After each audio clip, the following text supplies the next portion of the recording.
Hi everyone, just want to let you know that this video does contain some expletives, some swear words, some vulgarities. The purpose is not to be shocking, but rather to illustrate a true scenario that we as interpreters sometimes have to deal with. And so just want to give you that heads up.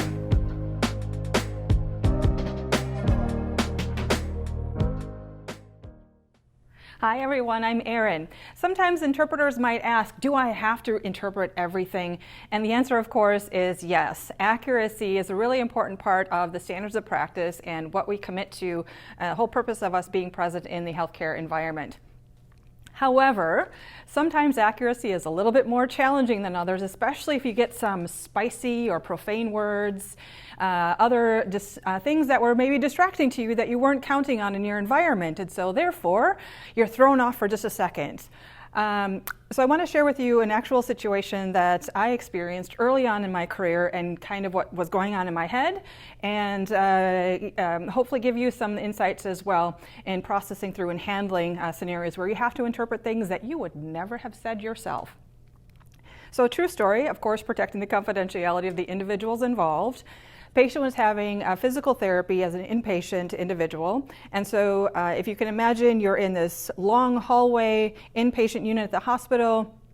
Patient's there walking with a walker, physical therapist is right there, and I'm also again walking with them down the hallway. This patient had had a series of really critical and difficult medical incidents and emergency surgeries, so on and so forth. Suffice it to say, the individual was practically living in the hospital for an extended period of time. So everybody knew the patient. So we're going through the physical therapy. Well, patient's going through physical therapy, I'm interpreting. And approaches then coming up forward and closer to us comes the chaplain. And so the chaplain stops and asks the patient, "How are you feeling today, Mr. So-and-so?" So I, of course, interpret, "¿Cómo se siente el día de hoy, señor tal y tal?" To which he replies, "Esta puta doctor me rajó toda la mierda y me ha dejado todo chingado." I'm with a Catholic chaplain, mind you, and I'm pretty sure lightning bolts are going to be coming down and striking me dead right after this Catholic chaplain falls over from having to hear these words that are coming out of my mouth as well.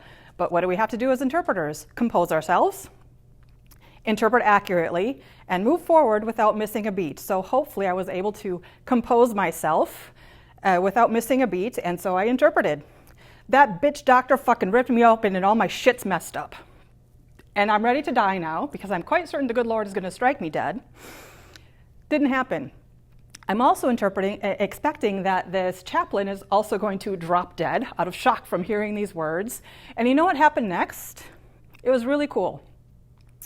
She paused, looked him straight in the eye, and very carefully, very compassionately, very gently said, "It sounds like you might be having kind of a rough day. Can I stop in a little bit later, maybe when you're done with therapy, and we can just have a chat?"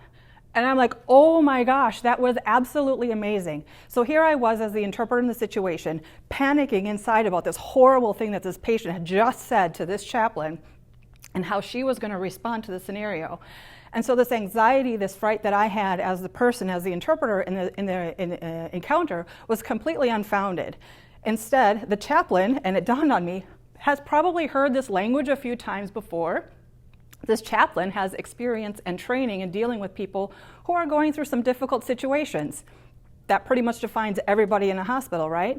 So note to self as the interpreter, and a moment for me for growth, don't be prejudgmental as the interpreter as to what is appropriate for people to say or not, or how are people in the scenario going to respond to what others are saying. Our job is to be completely honest and forthcoming with what people are saying, not trying to change it, not trying to soften it, not suggesting that people maybe would approach that situation differently, even though you as the interpreter might not have handled the scenario that way yourself had you been the participant in that encounter. So we set all of that aside, we take what comes as it is, and we deliver it so that people can be people and respond to each other and bring the skills that they have to the encounter. Easier said than done sometimes. So share your stories. What are some of the things that you've had to interpret that you never would have said yourself? And how did that go over in the encounter? And how were you maybe sometimes surprised by the responses and reactions that people had that were maybe different than what you were anticipating? And yes, I am still here. Thank you, good Lord. Talk to you soon. Bye.